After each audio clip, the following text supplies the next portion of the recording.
¿Qué tal? ¿Cómo estáis, queridos celtistas? Bienvenidos a la edición número 47 del Bar Celeste. Y, por cierto, feliz año, puesto que el Bar Celeste no reaparecía desde finales del año 2019. Así, por tanto, esperamos que este año sea fructífero en lo personal y en lo que nos toca a nosotros, pues en lo deportivo, que este Celta pues recupere buenas sensaciones y resurja de esas profundidades de la tabla en las que aún se encuentra. Muchísimas noticias las que tenemos hoy que analizar. Se están confirmando diferentes movimientos en el mercado de invierno. También debemos analizar partidos jugados por el Celta tanto en Liga como en Copa del Rey. Pero antes de todo esto, hoy cuento con la ayuda, como siempre, de Antón García Fernández, que se encuentra al otro lado del Atlántico. Yo os hablo desde Bayona, soy Fernando Rodríguez y conectamos ahora con Antón, que se encuentra en Tennessee. Antón, ¿qué tal? Buenas tardes. Hola Fernando, un placer hablar contigo como siempre. Mi voz hoy no está de maravilla, pero bueno, estos cambios de tiempo que hemos tenido últimamente pues tienen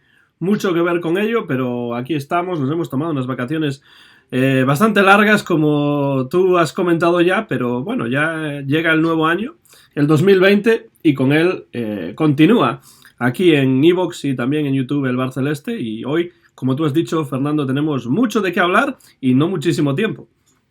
Pues no, mucho de qué hablar, porque además, al estar el Bar Celeste, digamos, pues un poco hibernando, han pasado muchísimas cosas. Empecemos un poco por echar la vista atrás, analizar un partido que nos había quedado en el tintero, pues por motivos vacacionales, por estas navidades que en Vigo, por cierto, han sido más largas que en otras zonas, y analicemos, bueno, un poco pormenorizadamente el último partido serio del Real Club Celta, porque sabemos que ha jugado dos en estas vacaciones del Bar Celeste, pero quizás uno de ellos es más serio que el otro. Me refiero a ese empate a 1 en Balaídos frente a Osasuna, un partido que tampoco mostró, Antón, signos de recuperación clara de este equipo, ¿no? No, en absoluto. Y además, Fernando, ya que dices serio o menos serio, pues yo creo que todo lo que tenga que ver con la Liga, esta temporada, para mí, desde mi punto de vista, es mucho más serio que todo lo que tenga que ver con la Copa. Pero bueno, ya hablaremos de eso después si quieres.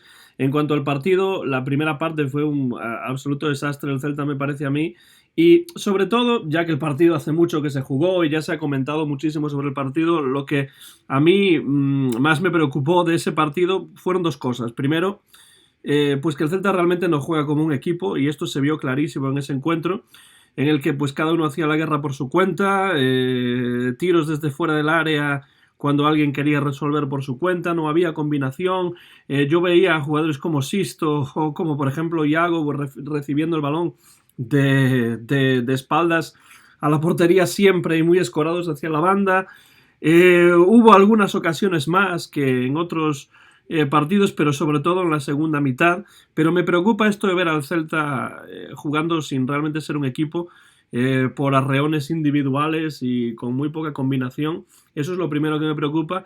Y lo segundo es la facilidad con la que al Celta le hacen goles. Cuando el Celta hace lo más difícil, que es después de un partido aciago, aburrido, en muchos momentos, y en el que el Celta no estaba jugando muy bien, pues una magnífica jugada de combinación, sí, ahí sí, un buen pase al hueco, y el Celta consigue, por mediación de Santi Mina, creo que fue, ponerse por delante, pues después quedan 10 minutos y el Celta no es capaz de llevarse a casa esos 3 puntos. Al final, en un error defensivo, después de un montón de centros por parte de los Osasuna, pues acaba en el empate a 1, y en un Celta que no es capaz de ganar en casa un partido que se le había puesto muy sencillo. Creo que el entrenador Óscar García no hizo los cambios a tiempo, tardó muchísimo, y el Celta no supo matar un partido que realmente tenía que haber ganado. Es cierto que el Celta con ese empate sale momentáneamente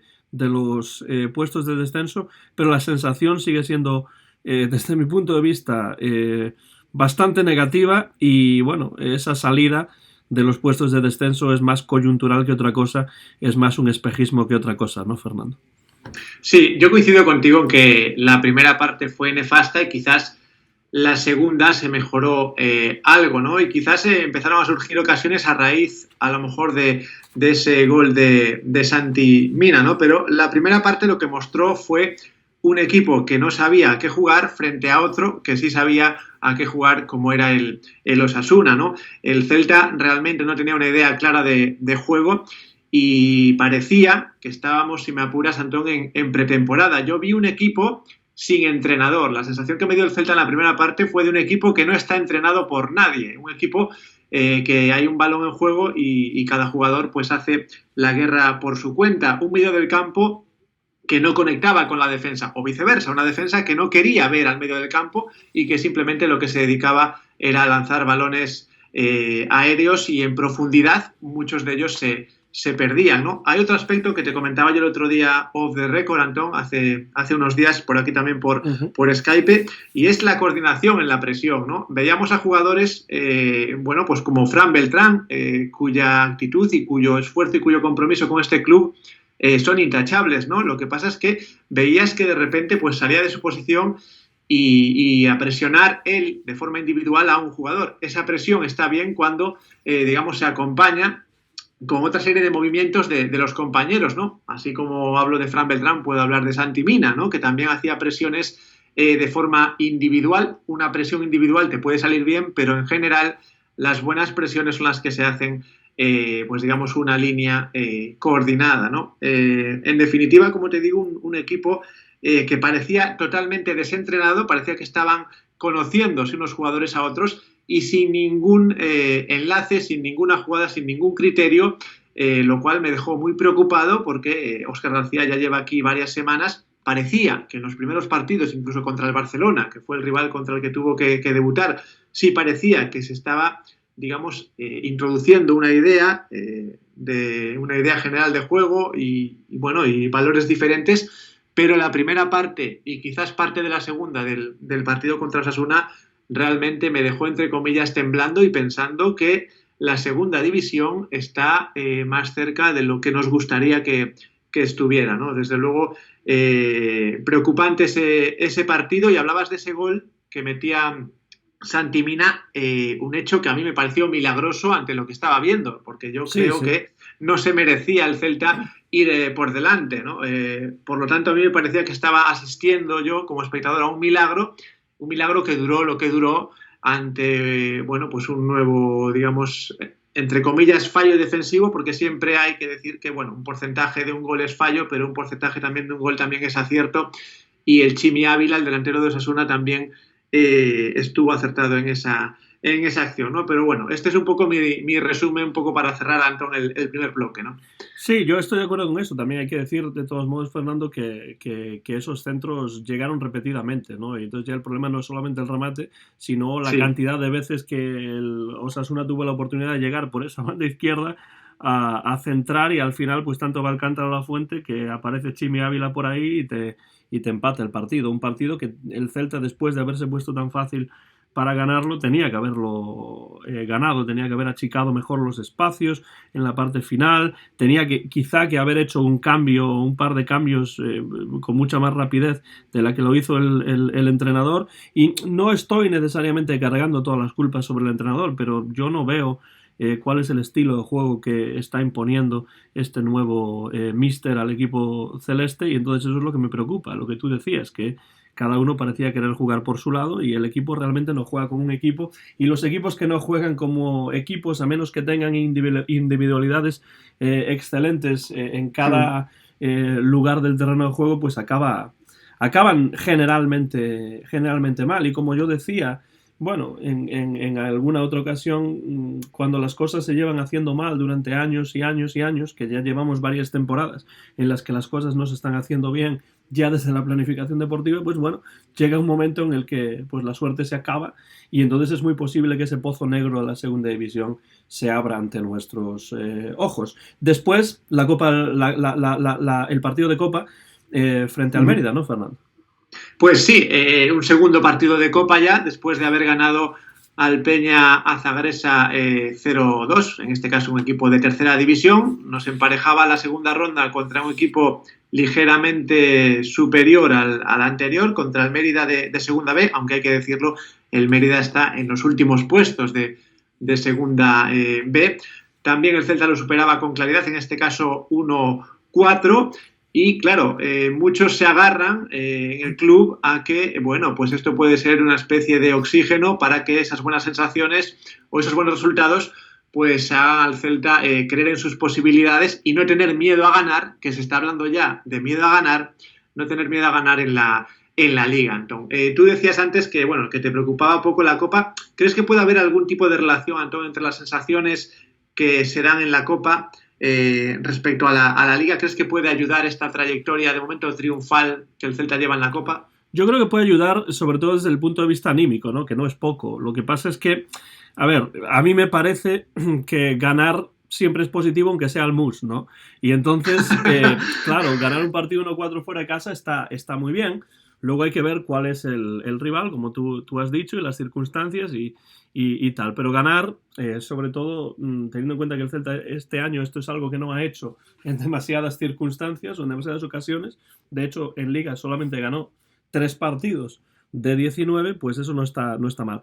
Pero yo soy de los que piensan, y yo no sé si estaremos en desacuerdo en esto o no, que en una temporada como esta, en la que el Celta se está jugando realmente bajar a la segunda división, que realmente es una cosa muy importante para el club, esto de mantenerse en la primera división, asentarse en la primera división, no caer en ese pozo de la segunda. Para mí, en una temporada como esta, la Copa es para mí un estorbo. Y digo un estorbo en el sentido de que es cierto que si el Celta va a ganar algún trofeo en algún momento, pues va a ser la Copa y no va a ser la Liga, esto lo sabemos todos. Pero me parece que el Celta tiene que centrarse en lo que tiene que centrarse. Y en lo que tiene que centrarse es en salvar la categoría. Es decir, el Celta, después del 50% de la temporada en primera división, pues está en una situación muy difícil. Y yo creo que hay que centrarse en salvar la categoría en la primera división y dejar la Copa de lado. Esta es mi visión, porque la Copa lo único que puede traer es dificultades para el equipo en forma de lesiones, como ya ha habido una lesión de Araujo, que al final parece que no es tan importante, pero me parece que el Celta tiene que centrarse en la Copa en esos años en los que se encuentra en una posición desahogada en la tabla de primera división, ¿no? Si está en una situación como la que está ahora, yo creo que todos los efectivos tienen que estar pensando en la Liga y tiene que ser esa la prioridad. No digo tirar los partidos, no digo salir con el Celta B para perder el próximo encuentro frente al Mirandés, creo que es. No digo eso, pero digo, esto tiene que ser prioridad 2. La prioridad 1 tiene que ser, en mi opinión, la Liga. ¿Por qué? Porque bajar a segunda división sería, no digo una tragedia, pero sí una situación muy difícil económicamente y en todos los sentidos para el Celta. No sé lo que piensas tú sobre eso. Bueno, estoy de acuerdo en el que, sobre todo mentalmente, ¿no? Porque hay que tener en cuenta que eso es algo que no se ve, pero el aspecto mental, cuando uno se concentra en una competición, es importante. Y si te concentras en dos, pues el aspecto mental se resiente. Es decir, cuando los grandes equipos vemos que pueden con grandes competiciones, es porque tienen plantillas suficientemente largas que les permiten pues distribuir diferentes jugadores y mentalmente sí que están a tope para cada competición. No es el caso del Celta, porque al final estamos viendo que la idea de equipo se está, reforzando, sobre todo la plantilla está sufriendo cambios de los que hablaremos próximamente, Antón, de ese mercado invernal. Como digo, el Celta no tiene plantilla como para centrarse a tope en una competición y a la vez en otra. Es decir, yo estoy de acuerdo contigo en que no hay que tirar los partidos, pero sí que la mentalidad debe ser la de salvar la categoría y los esfuerzos tanto mentales como, como de juego y de distribución de esfuerzos deben orientarse a la Liga, ¿no? Y por ir avanzando, una Liga de la que hablaremos más tarde, no me quiero adelantar. Sí quiero hablar un poco ya de ese mercado invernal, Antón, porque hablando de plantillas, parece que el Celta quiere retocar la suya algo más que un poquito, ¿no? Sí, bueno, yo creo que el Celta, sabemos, por ejemplo, de la salida de Lobotka, esto Es oficial, ya sí, es sí. oficial, con lo cual en estos momentos en los que estamos grabando esto, Lobotka ya no es oficialmente jugador del Celta y sí se va al Nápoles y le deseamos la mejor suerte allí. Espero que tenga en el Nápoles más entrega que la que ha tenido en las últimas 2 temporadas en el Celta, pero bueno, esa ya es otra cuestión. Y luego llega un jugador colombiano, ¿no, Fernando? Que Sí, se llama Jason Murillo. Jason Murillo lo confirmaban estas últimas, en las últimas horas. De hecho, el Celta ha emitido un vídeo en el que Jason Murillo ya tiene la elástica celeste puesta dentro de esa campaña de Istoba y de corazón, Antón. Sí, es un jugador que, bueno, el problema del mercado de invierno es el de siempre, que equipos como el Celta pues no van a tener tampoco unas incorporaciones de alto postín, ¿no? Es decir, si incorporas a un jugador a mitad de la temporada es porque no está jugando en otro equipo, ¿no? O es porque pues ha estado cedido y no está funcionando de la manera que se esperaba y entonces te lo ceden. Bueno, el mercado de invierno a mí no me parece realmente la solución para este Celta. Es decir, es una opción que hay que buscar para intentar reforzar la plantilla. Los jugadores que vengan tienen que ser jugadores que jueguen, porque si no, ¿para qué los traes a mitad de temporada? Y tienen que ser jugadores que no tarden demasiado en adaptarse, porque quedan 19 partidos. Queda la mitad de la temporada, ¿no? Entonces, siempre es un arma de doble filo, me parece a mí, el mercado de invierno, sobre todo para un equipo como el Celta, que, bueno, puede desembolsar hasta cierto punto y hasta cierta cantidad de dinero, ¿no? Entonces, a mí me parece, Fernando, que, bueno, el Celta tiene que reforzar la plantilla lo mejor que pueda durante este mercado de invierno, pero yo creo y estoy prácticamente convencido de que si el Celta se salva, que yo cada fin de semana lo veo más difícil, pero si el Celta se salva, se va a tener que salvar por la entrega de los jugadores que están ya aquí en Vigo, o ahí en Vigo, porque yo estoy en Tennessee, Sí. más pues el aporte que pueda haber desde fuera. Pero me parece más importante en estos momentos de la temporada, pues que los jugadores que están en casa se lo crean y den lo máximo de sí de aquí al final de temporada, que la llegada de un jugador salvador que pues lo va a tener muy difícil para ejercer ese trabajo o ese puesto, ¿no?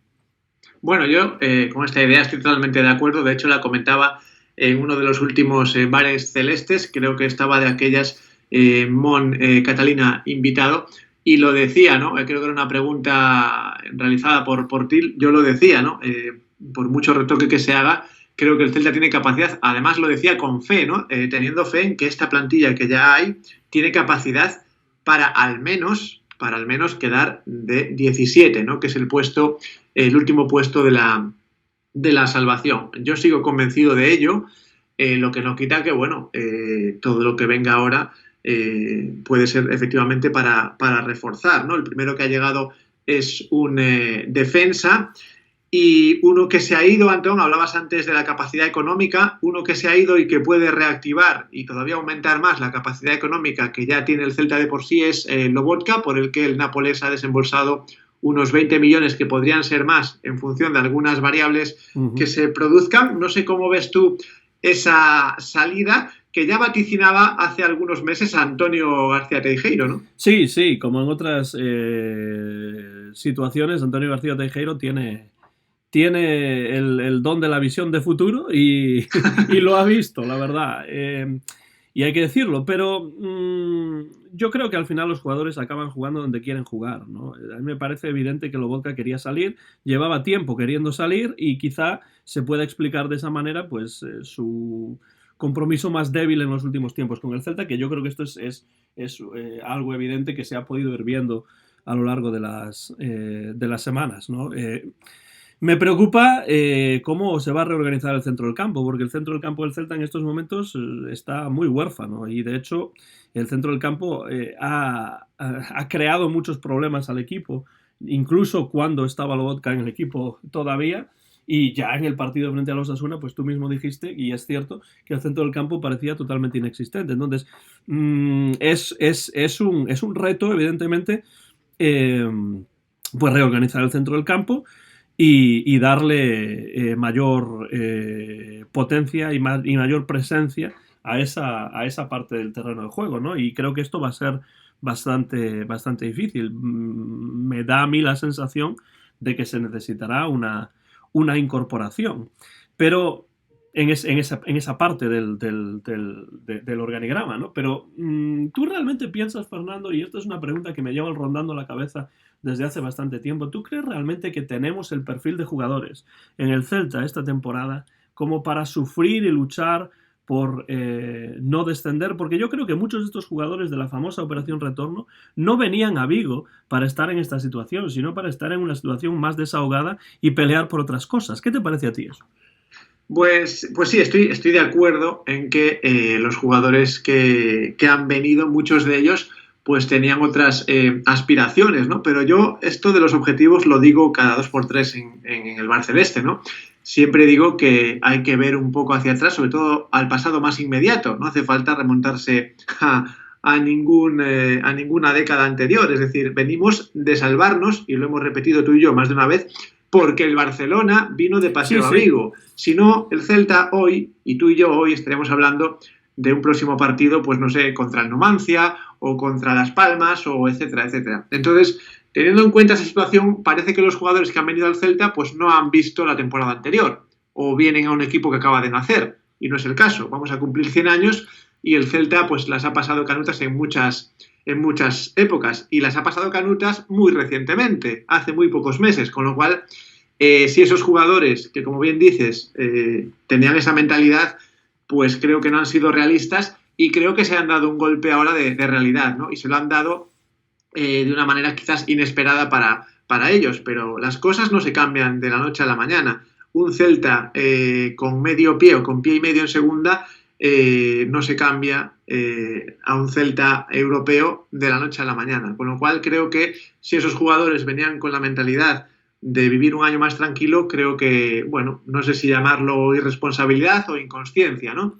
No sé cuál de los dos adjetivos o cuál de las dos nociones es más adecuada, ¿no? Por lo tanto, esa es mi opinión, y me gustaría un poco, Antón, avanzar sobre esto, salvo que tengas algo que añadir, y hablar mínimamente del VAR, ¿no? Esa tecnología que da nombre a este programa, ¿no? Al VAR Celeste, porque estas últimas horas se hacía balance del VAR, el Comité Técnico de Árbitros hacía un balance, y por no volvernos locos con datos, hablaba de 150 decisiones clave corregidas en esta primera vuelta de la Liga, pues que han evitado que los resultados fuesen injustos. ¿Qué te parece ese balance, Antón? Bueno, como suele pasar con los números, pues los números se pueden leer de muchas maneras diferentes, ¿no? Esto de que haya objetividad en las matemáticas, pues yo tampoco me lo creo mucho, sobre todo cuando se aplica a estadísticas deportivas o políticas o cosas así, ¿no?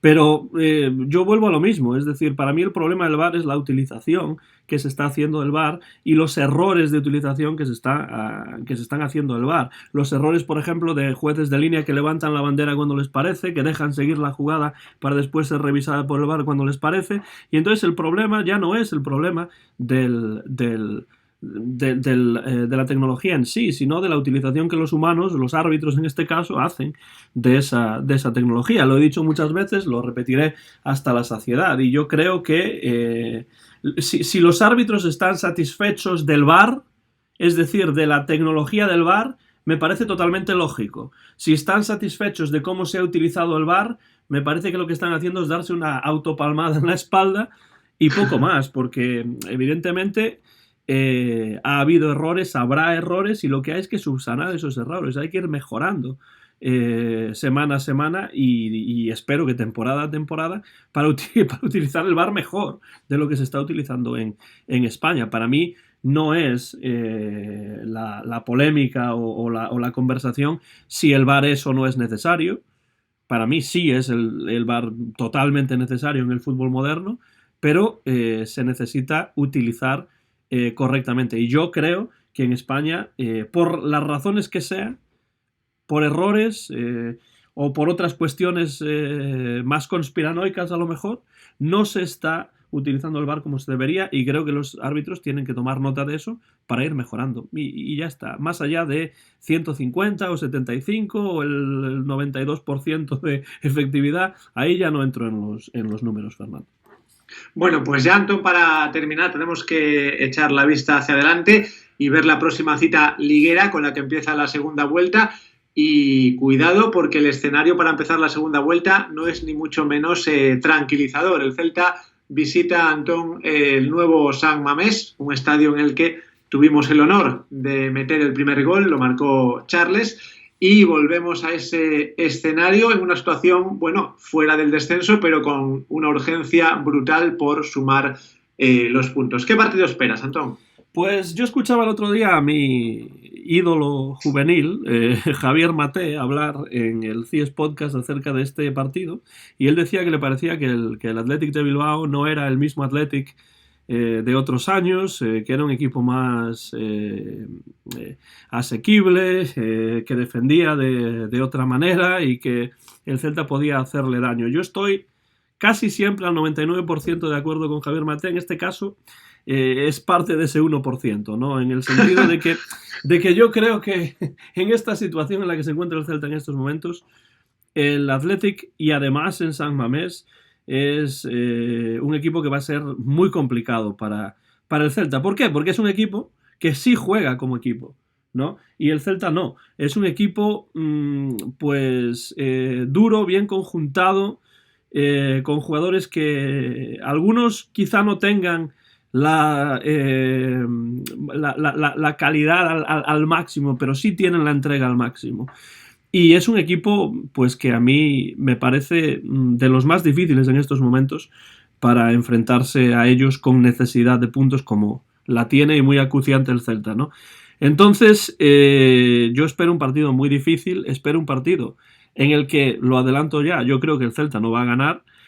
Y bueno, pues si yo veo sobre el terreno de juego de San Mamés un partido como el que el Celta jugó en casa frente a los Osasuna, no hay absolutamente nada que hacer, porque con individualidades solo no se le gana al Athletic Club, ni mucho menos, y lo hemos visto en partidos del Athletic Club pues prácticamente de toda la temporada, que yo lo he seguido bastante porque es un equipo que me gusta generalmente, me gusta verlos jugar, y es un equipo al que pues va a haber que jugarle pues con el máximo de presión, con el máximo de combinación y con el mínimo de balones a la olla para ver si pues alguno de nuestros delanteros como Iago Aspas o algún otro pues la enchufa. Creo que esa no es la manera de jugarle al Athletic Club de Bilbao, y creo que en estos momentos el Celta está en muy mala situación como para jugar un partido de este calibre contra los vascos, ¿no? Bueno, y luego hay otra situación, es decir, cuando un equipo, aunque juegue bien, mal o regular, se encuentra en una posición muy cómoda, de hecho, cerca de puestos europeos, como es el Athletic Club, pues eso te da cierta tranquilidad y cierta confianza en el plan de juego que un equipo, pues como el Athletic, por ejemplo, pues tenga, ¿no? Frente a eso, un equipo que tiene un entrenador relativamente pues recién llegado y que intenta imponer un estilo que, como bien decía Antón antes, todavía no acabamos de ver y que se encuentra pues cuarto por la cola, ¿no? Si a esto unimos que el escenario, pues en este caso es Bilbao, pues todo indica, como bien dices, Antón, que el partido va a ser muy complicado, más allá de que el Athletic, pues este año sea diferente al de otros años, ¿no? La situación en la tabla les da tranquilidad, les da confianza, por lo que yo también lo veo complicado. Y hablando de la porra, la clásica porra del Barcelona, entonces yo me voy a aventurar ya con un empate a 1 y gracias, ¿no? Como aquel que dice. Bueno, yo quiero decir desde aquí que estoy casi siempre en total acuerdo con lo que dice Javier Maté en el CIES Podcast, ¿eh? Y esto que quede claro, porque me parece que hay pocos análisis más serios y más acertados que los que hace Javier Maté en ciespodcast.es todos los lunes. Y yo los escucho religiosamente, ¿eh? Pero en este caso discrepo en ese punto y creo que el Celta no va a ganar este partido. De hecho, la porra que yo doy es de 2-0 para el Athletic Club de Bilbao. El Celta tiene que volver a casa con esos 15 puntos que todavía tenemos y empezar a pensar muy seriamente en el siguiente partido. Porque si el partido frente al Athletic de Bilbao va a ser difícil, van a venir curvas, pero muy, muy pronto en casa y fuera. O sea que yo veo las cosas desde un punto de vista bastante pesimista, no apocalíptico, pero sí desde un punto de vista bastante pesimista. Y por eso yo conmino al